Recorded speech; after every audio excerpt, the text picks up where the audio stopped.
So here I am test driving the BYD Seal, and if you have a look at the dashboard, the way that it's all laid out, I mean, I've been in this car now for 40 minutes driving it round up and down the A46, and I have to say it makes the MG look like something from the back ages, because it's really comfortable. It's really nice to drive. There's loads of power in it. I've got it in normal. I haven't been fiddling with any of the switches and modes or anything on it because I've not driven it before, so I don't want to muck it up. And yeah, it's really nice to drive. So we're just heading back to the, oh, they've gone into a fence. Just heading back now to the garage to take it back. Take a look at the back seats and take a look at the roof as well, the ceiling. I really thought that was going to be a bit of a worry, an issue with sort of like being really hot, because it is a really hot day. It is 28 degrees outside with the sun beating down, and that is not letting through any additional heat, and light is an absolute minimum. Now I believe it does come with a cover that you can put over it to cover it up, but I really do like it. I can't rotate the screen at the moment because you can rotate the screens, but when it's in, I've got it in CarPlay mode, Apple CarPlay, it's not rotating. But the screen on it for the maps is absolutely massive. The screen up in front displays all the information as well. That's really nice, really clear. It's really nice on the braking. It's not juddy or jerky at all.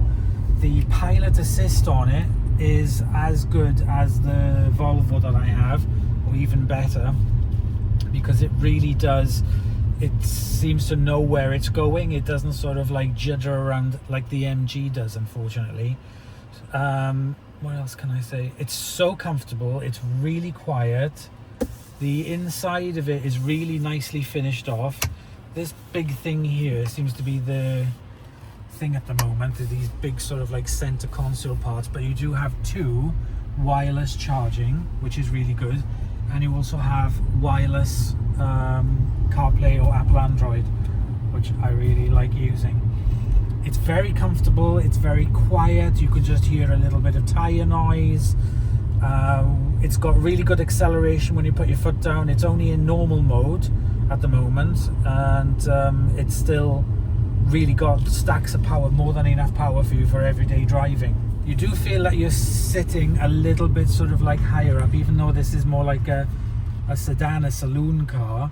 It does feel like you're actually sitting up a lot higher than what you are, so that you get a nice view of the road. There's plenty of view out of the rear view mirror that I can see from there. It's not massive, but you've got cameras all around, so if you want to be parking it and wherever, that's not a problem. I really do like it. It's really solidly built. Everything is nice touching. I mean, there's sort of like, even down here is all nice and soft. That's soft as well. Oh, there's scratchy plastics underneath here, but you're not going to really see that anyway. Door bins aren't lined. Scratchy plastic, but again, this is not a luxury branded car. This is more of a normal type of car. Overall, I'd have to say, for a very quick test drive, the seats are like racing car seats. They're like bucket seats, and they're really comfortable, and they stay cool as well.